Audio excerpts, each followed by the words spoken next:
नमस्कार साथियों, स्वागत है सभी का एक बार पुनः भारतीय विजन क्लासेस में। आज हम इस क्लास में देवनागरी लिपि से निचोड़ एमसीक्यू देखेंगे।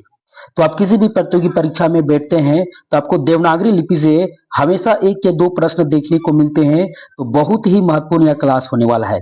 आज हम इस क्लास में जितने भी प्रश्न प्रतियोगी परीक्षाओं में पूछ चुके हैं देवनागरी लिपि से, उन प्रश्नों को भी देखेंगे और साथ ही साथ सभी महत्वपूर्ण प्रश्नों को देखेंगे। और इस क्लास को पढ़ने के बाद आप देवनागरी लिपि से आपका कोई भी तथ्य आपका जो है नहीं छूटेगा। तो चलिए प्रारंभ करते हैं देवनागरी लिपि से एमसीक्यू। पहला प्रश्न है, देवनागरी लिपि का विकास किस प्राचीन लिपि से हुई? सिंधु घाटी लिपि, खरोष्ठी लिपि, ब्राह्मी लिपि या रोमन लिपि? तो सही जवाब क्या हो जाएगा? ऑप्शन नंबर सी, ब्राह्मी लिपि। अगला प्रश्न है, देवनागरी किस प्रकार की लिपि है? देवनागरी किस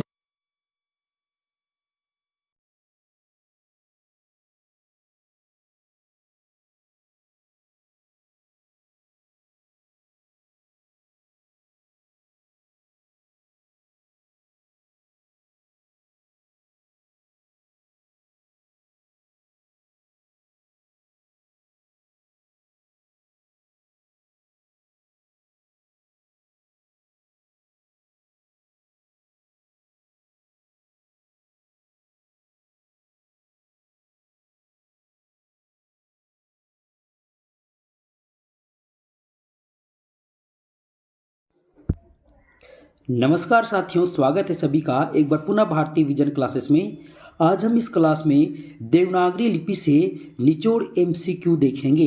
तो आप जितनी भी परीक्षाएं होती हैं सभी परीक्षाओं में देवनागरी लिपि से एक या दो प्रश्न प्रत्येक परीक्षाओं में होती हैं। तो आज हम सभी प्रश्नों को देखेंगे, देवनागरी लिपि से संबंधित जो भी प्रश्न होंगे सभी प्रश्नों को देखेंगे। तो यह जो क्लास है यह एमसीक्यू क्लास आपके लिए बहुत ही महत्वपूर्ण है। यहाँ हम प्रतियोगी परीक्षाओं में जितनी भी प्रश्न आ चुके हैं सभी प्रश्नों को देखेंगे। इसके अलावे आज हम इस क्लास में देवनागरी लिपि का निचोड़ एमसीक्यू भी करेंगे। तो चलिए प्रारंभ करते हैं, एक एक करके सभी प्रश्नों को देखेंगे। तो पहला प्रश्न आपके सामने है, देवनागरी लिपि का विकास किस प्राचीन लिपि से हुई है? ऑप्शन ए है सिंधु घाटी लिपि, ऑप्शन बी है खरोष्ठी लिपि, ऑप्शन सी है ब्राह्मी लिपि या ऑप्शन डी है रोमन लिपि। तो सही जवाब है ब्राह्मी लिपि। प्रश्न नंबर 2 है, देवनागरी लिपि यानी देवनागरी जो है किस प्रकार की लिपि है? देवनागरी किस प्रकार की लिपि है? वर्णात्मक, अक्षरात्मक? सही जवाब है अक्षरात्मक। वर्णात्मक लिपि कौन है? तो रोमन लिपि जो है वो क्या है? वर्णात्मक है। आगे बढ़ते हैं, भारतीय संविधान के किस अनुच्छेद में देवनागरी को राजलिपि घोषित किया गया? अनुच्छेद 343, अनुच्छेद 347, अनुच्छेद 348 या अनुच्छेद 47?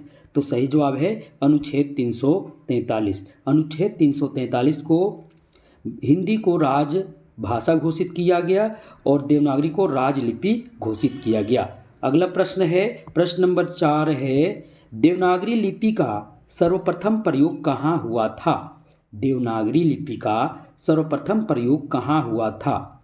शेर शाह के शिलालेख में, राजा नंद के शिलालेख में, राजा जय भट्ट के शिलालेख में या पिपराला के स्तूप में? तो सही जवाब जाएगा ऑप्शन नंबर सी, राजा जय भट्ट के शिलालेख में। और भी आई क्वेश्चन है, याद रखिएगा।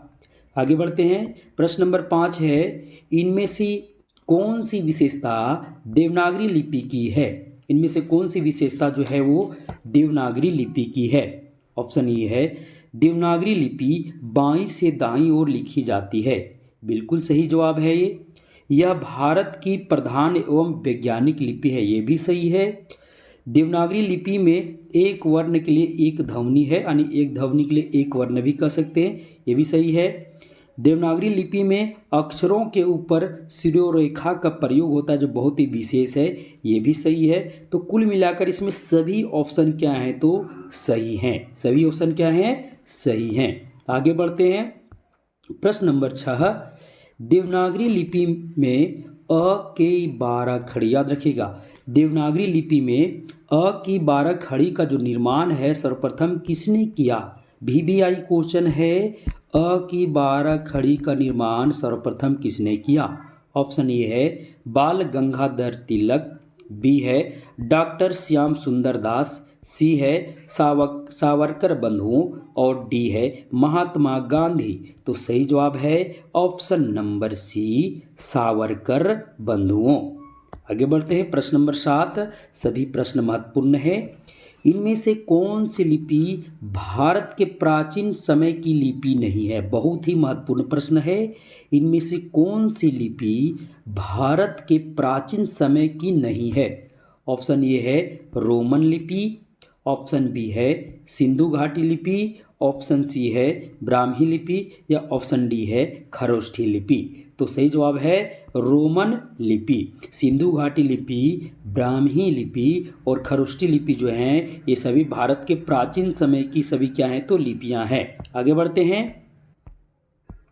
अगला प्रश्न है मुद्रण के लिए देवनागरी टाइप सबसे पहले कहाँ बने? मुद्रण के लिए देवनागरी का जो टाइप है वो सबसे पहले कहाँ बने? ऑप्शन ए है अमेरिका, ऑप्शन बी है यूरोप, ऑप्शन सी है भारत, ऑप्शन डी है फ्रांस। तो सही जवाब है ऑप्शन नंबर बी, यूरोप। अगला प्रश्न है ब्राह्मी लिपि की कुल कितनी शैली हैं? ब्राह्मी लिपि की कुल कितनी शैली हैं यानी शैलियाँ हैं?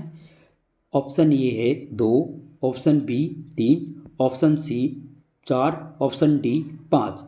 तो सही जवाब है ऑप्शन नंबर ए, 2 शैलियाँ हैं, दक्षिणी शैली और उत्तरी शैली। आगे बढ़ते हैं। अगला प्रश्न है प्रश्न नंबर 10। देवनागरी लिपि में पंचमा अक्षर के स्थान पर अनुस्वार के प्रयोग का प्रस्ताव किसने दिया? ये VVI क्वेश्चन है, प्रतियोगी परीक्षा में आ चुका है। देवनागरी लिपि में पंचमा अक्षर के स्थान पर अनुस्वार के प्रयोग का प्रस्ताव किसने दिया? ऑप्शन ए है महात्मा गांधी, ऑप्शन बी है काका कलेलकर, ऑप्शन सी है doctor Shyam Sundar Das, option D है बाल गंगाधर तिलक। तो सही जवाब क्या हो जाएगा? तो इसका जो सही जवाब है वो हो जाएगा डॉक्टर श्याम सुंदर दास।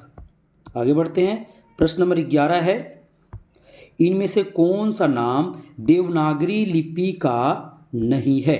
इनमें से कौन सा नाम देवनागरी लिपि का नहीं है? Option A Nagari, option B Devanagar, option C Nandi Nagari, option D Roman. तो रोमन जो है वो क्या है देवनागरी लिपि का क्या है तो नाम नहीं है। बाकी ये सभी जितने भी नाम है नागरी, देवनागर, नंदी नागरी ये सभी देवनागरी लिपि के अन्य नाम हैं। आगे बढ़ते हैं। प्रश्न नंबर 12। लिपि को अंग्रेजी में क्या कहते हैं? बहुत ही महत्वपूर्ण प्रश्न है और VVI है। ऑप्शन ए है स्क्रिप्ट, ऑप्शन बी है स्क्रब, ऑप्शन सी है स्क्रट, ऑप्शन डी है स्क्रूटवा। तो सही जवाब क्या होगा? ऑप्शन नंबर ए, स्क्रिप्ट। देवनागरी लिपि को जो है यानी लिपि को, देवनागरी नहीं लिपि को अंग्रेजी में क्या कहते हैं? स्क्रिप्ट कहते हैं। क्या कहते हैं? स्क्रिप्ट करते हैं। आगे बढ़ते हैं। अगला प्रश्न है देवनागरी लिपि को कितने भागों में बांटा गया? देवनागरी लिपि को कितने भागों में बांटा गया? Option A 2, option B 4, option C 5 या ऑप्शन डी 6। तो सही जवाब है देवनागरी लिपि को 2 भागों में बांटा गया जिसमें से स्वर और व्यंजन, स्वर और व्यंजन याद रखिएगा। आगे बढ़ते हैं। प्रश्न नंबर 14। देवनागरी लिपि में कुल कितने वर्ण हैं? देवनागरी लिपि में कुल कितने वर्ण हैं? Option A 52, option B 50, option C 40 या ऑप्शन डी 33। तो देवनागरी लिपि में कुल 52 वर्ण है यानी ऑप्शन ए 52 इसका सही जवाब होगा। अब देखिए देवनागरी लिपि में 52 कुल वर्ण है जिसमें से स्वर वर्णों की संख्या मूल स्वर 11 हैं, मूल व्यंजन 33 हैं, कुल मिलाकर 44 ये वर्ण हो गए और अन्य वर्ण है 8 जिसमें से आपके अन्य वर्णों में है 4 वर्ण आपके संयुक्त वर्ण है छांदोगी छ, त्र, अज्ञा और स्र। इसके अलावे जो है आपका द्वितीय व्यंजन 2 हैं और आयोग व अंग और अह मिलाकर कुल 52 वर्ण है, याद रखिएगा। आगे बढ़ते हैं। प्रश्न नंबर 15। इनमें से कौन सी भाषा देवनागरी लिपि में नहीं लिखी जाती? इनमें से कौन सी भाषा जो है वह देवनागरी लिपि में नहीं लिखी जाती?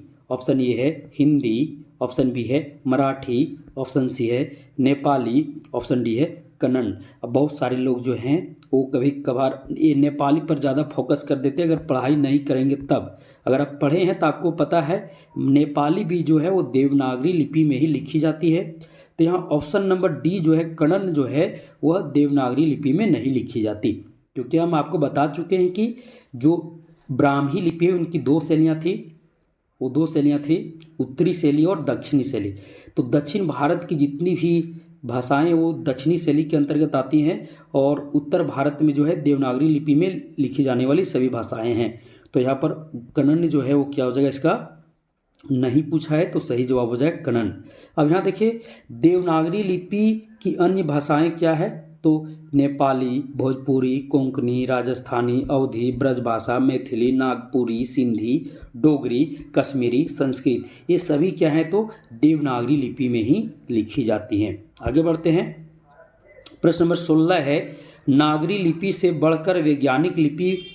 देखिए कथन है ना, कथन है, इसको अच्छा से थोड़ा सा फिर एक बार हम पढ़ते हैं। नागरी लिपि से बढ़कर वैज्ञानिक लिपि मैंने पाई नहीं, यह कथन किनका है? ऑप्शन ए है महात्मा गांधी, ऑप्शन बी है विनोबा मुखर्जी, ऑप्शन सी है आचार्य विनोबा, ऑप्शन डी है राहुल सांकृत्यायन।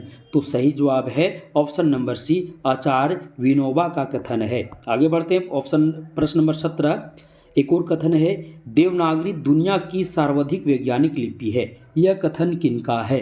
ऑप्शन ए है महात्मा गांधी, ऑप्शन बी है राहुल सांकृत्यायन, ऑप्शन सी है भारतेंदु, ऑप्शन डी है डॉक्टर राजेंद्र प्रसाद। तो सही जवाब हो जाएगा option number B, Rahul Sankrityayan. आगे बढ़ते हैं। प्रश्न नंबर 18 की ओर चलते हैं। स्पर्श व्यंजनों के पंचमा अक्षर का जो उच्चारण स्थान है वो कहाँ पर है? नासिका, ओष्ठ, दंत, मूर्धा। तो सही जवाब हो जाएगा नासिका। यानी आप देखिएगा पंचमा अक्षर को बोलते समय जो है नाक से हवा निकलती है। आगे बढ़ते हैं। अगला प्रश्न है लिपि संबंधित यह कथन किसका है? लिखित भाषा में मूल ध्वनियों के लिए जो चिन्ह मान लिए गए हैं वे वर्ण कहलाते हैं, पर जिस रूप में लिखे जाते हैं उसे लिपि कहते हैं। यह कथन लिपि संबंधित किनका है? काका कालेलकर या कामता प्रसाद गुरु। तो सही जवाब हो जाएगा कामता प्रसाद गुरु। आगे बढ़ते हैं। क्वेश्चन प्रश्न नंबर 20 देवनागरी लिपि का मानकीकरण का प्रयास, यानी देवनागरी लिपि का मानकीकरण करने का सर्वप्रथम प्रयास किसने किया? Option A Mahatma Gandhi, option B Bal Gangadhar Tilak, option C Ramvilas Verma या ऑप्शन डी किशोरी दास वाजपेयी। तो देवनागरी लिपि का मानकीकरण करने का सर्वप्रथम प्रयास किसने किया? तो ऑप्शन नंबर बी इसका सही जवाब हो जाएगा बाल गंगाधर तिलक। आगे बढ़ते हैं। प्रश्न नंबर 21 की ओर चलते हैं। बाल गंगाधर तिलक ने देवनागरी के लिए कितने टाइपों का फॉन्ट तैयार किया? यानी बाल गंगाधर तिलक ने देवनागरी के लिए कितने टाइपों का फॉन्ट तैयार किया? 200 टाइपों का, 300 टाइपों का, 190 टाइपों का या 260 टाइपों का? तो इसका सही जवाब हो जाएगा 190 टाइपों का। अब यहाँ पर ध्यान देने वाली बात है बाल गंगाधर तिलक जो है वो अपना जो उनका पत्र था समाचार पत्र केसरी के जो प्रथम वे संपादक रहे और केसरी पत्र के लिए उन्होंने 190 टाइपों वाला एक फॉन्ट तैयार किया जिसका उन्होंने नाम दिया, यानी जिसका नाम प्रसिद्ध हुआ तिलक फॉन्ट। क्या नाम प्रसिद्ध हुआ था? तिलक फॉन्ट। ये भी याद रखिएगा। आगे बढ़ते हैं। प्रश्न नंबर 22 से है लिपि सुधार परिषद का निर्माण किसने किया? बहुत ही वीवीआई प्रश्न है। लिपि सुधार परिषद का निर्माण किसने किया? ऑप्शन ए है बाल गंगाधर तिलक, ऑप्शन बी है सरदा चरण मित्र, ऑप्शन सी है राहुल सांकृत्यायन या ऑप्शन डी है श्रीनिवास। तो सही जवाब हो जाएगा ऑप्शन नंबर बी शारदा चरण मित्र। आगे बढ़ते हैं। प्रश्न नंबर 23 की ओर। अ के 12 खड़ी का प्रथम प्रयोग किस पत्र में हुआ? बहुत ही महत्वपूर्ण प्रश्न है। के 12 खड़ी का प्रथम प्रयोग किस पत्र में हुआ? ऑप्शन ए है बंगाल केसरी, ऑप्शन बी है हरिजन सेवक, ऑप्शन सी है हिंदुस्तान, ऑप्शन डी है उदंत मार्तंड। तो सही जवाब है option number B Harijan Sevak. आगे बढ़ते हैं प्रश्न नंबर 24 की ओर। स्वामी दयानंद सरस्वती ने 1874 ईस्वी में सत्यार्थ प्रकाश पुस्तक की रचना किस लिपि में की है? ऑप्शन ए है रोमन लिपि, ऑप्शन बी है देवनागरी लिपि। तो सही जवाब हो जाएगा देवनागरी लिपि। अगला प्रश्न है नागरी लिपि सुधार समिति का गठन कब हुआ? नागरी लिपि सुधार समिति का गठन कब हुआ? ऑप्शन नंबर ए है 1935 ईस्वी, ऑप्शन नंबर बी है 1937 ईस्वी, ऑप्शन नंबर सी है 1947 ईस्वी, ऑप्शन नंबर डी है 1951 ईस्वी। तो सही जवाब है 1935 ईस्वी। अगला प्रश्न है नागरी लिपि सुधार समिति का गठन किस संस्था द्वारा किया गया? देखिए नागरी लिपि सुधार समिति आपके लिए बहुत ही महत्वपूर्ण है। देवनागरी लिपि से संबंधित यह जो एक प्रकार से तथ्य समझिए कि परीक्षा की दृष्टि से बहुत ही महत्वपूर्ण, याद रखिएगा यह समिति जो है बहुत महत्वपूर्ण रहा है। तो नागरी लिपि सुधार समिति का गठन किस संस्था द्वारा किया गया? ऑप्शन ए है हिंदी साहित्य सम्मेलन, ऑप्शन बी है काशी नागरी प्रचारणी सभा, ऑप्शन सी है प्रार्थना समाज या ऑप्शन डी है धर्म सभा। तो सही जवाब हो जाएगा ऑप्शन नंबर ए हिंदी साहित्य सम्मेलन। हिंदी साहित्य सम्मेलन द्वारा 1935 में नागरी लिपि सुधार समिति का गठन किया गया। अब जिसके सभापति जो थे वो महात्मा गांधी थे, संयोजक थे काका कलेलकर, और इस समिति द्वारा 14 सुझावों को स्वीकार किया गया। याद रखिएगा सभी महत्वपूर्ण हैं। आगे बढ़ते हैं प्रश्न नंबर 27। नागरी लिपि सुधार समिति से संबंधित कौन सा तथ्य असंगत है? ऑप्शन ए शिरोरेखा लेखन में ना रहे पर मुद्रण में बनी रहे, यह बिल्कुल सही है। ऑप्शन नंबर बी में है अ की 12 खड़ी को स्वीकार किया जाए, यह भी सही है। ऑप्शन नंबर सी है पंचमा अक्षर के स्थान पर बिंदु का प्रयोग करने की सलाह दी गई, यह भी सही है। इनमें से कोई नहीं, यह ऑप्शन असंगत है क्योंकि सभी हैं, तो यह ऑप्शन क्या है? संगत नहीं है। अगला प्रश्न है अ के 12 खड़ी का प्रयोग करने का सर्वप्रथम सुझाव किसने दिया? अ के 12 खड़ी के प्रयोग का प्रथम सुझाव किसने दिया? ऑप्शन ये है काका कलेलकर, ऑप्शन बी है सावरकर बंधुओं। अब देखिए यहाँ पर बहुत सारे विद्यार्थी कंफ्यूजन कर जाते हैं, इन कंफ्यूजन को हम दूर करेंगे। तो याद रखिएगा सावरकर बंधुओं ने अ के 12 खड़ी का निर्माण किया था। अ के 12 खड़ी का निर्माण किया था। अभी जो आप 12 खड़ी में आप देखिएगा उसमें जो आप यह या जो रहता है वो, और सावरकर बंधुओं का जो 12 खड़ी इसमें अंतर यह था कि असही सभी मात्राएं को उन्होंने किया, अ आ और अ को ही उन्होंने क्या किया था ई, फिर असही ई ऐसे ही किया था, यानी असही सभी मात्राओं का उन्होंने निर्माण किया था। याद रखिएगा। तो सावरकर बंधुओं ने अ के 12 खड़ी को तैयार किया और काका कालेलकर ने अ के 12 खड़ी के प्रयोग का प्रथम सुझाव दिया। ये याद रखिएगा बहुत ही महत्वपूर्ण है। और यह भी याद रखिएगा यह जो आपका जो है वह नागरी लिपि सुधार समिति से संबंधित है, क्योंकि नागरी लिपि सुधार समिति का गठन हुआ था और उसी में अ के 12 खड़ी को क्या किया गया था? स्वीकार किया गया था और उसे सुझाव दिया गया था कि इसका प्रयोग किया जाए, यानी देवनागरी लिपि में अ के 12 खड़ी का प्रयोग किया जाए। आगे बढ़ते हैं प्रश्न नंबर 29। नागरी लिपि सुधार उप समिति, देखिए यहाँ पर समिति अब उप समिति हो गया, समिति वाला पढ़ ले, अब यहाँ पर उप समिति है। तो नागरी लिपि सुधार उप समिति का निर्माण किसने किया? ऑप्शन ए है प्रार्थना समाज, ऑप्शन बी राष्ट्रभाषा प्रचार समिति वर्धा, ऑप्शन सी महात्मा गांधी या ऑप्शन डी काशी नागरी प्रचारणी सभा। तो सही जवाब है ऑप्शन डी काशी नागरी प्रचारणी सभा। प्रश्न नंबर 30 की ओर चलते हैं। देवनागरी लिपि के स्थान पर रोमन लिपि को स्वीकार करने का सुझाव किसने दिया? Option A doctor Suniti Kumar Chatterjee, option B doctor Swami Dayanand Saraswati, option C Shyam Sundar Das, option D Raja Ram Mohan Roy. तो इसका सही जवाब हो जाएगा option number A, Suniti Kumar Chatterjee, यानी डॉक्टर सुनीति कुमार चटर्जी ने जो है वो देवनागरी लिपि के स्थान पर रोमन लिपि को स्वीकार करने का क्या किए थे, तो उन्होंने सुझाव दिए थे। आगे बढ़ते प्रश्न नंबर 31 की ओर चलते हैं। देवनागरी लिपि सुधार समिति का गठन कब हुआ? देवनागरी लिपि सुधार समिति, नागरी लिपि देवनागरी, याद रखिएगा थोड़ा सा ही अंतर है, इसी दोनों नाम देवनागरी के ही हैं, लेकिन इस समिति का जो गठन हुआ था उसमें थोड़ा सा क्या है तो अंतर है।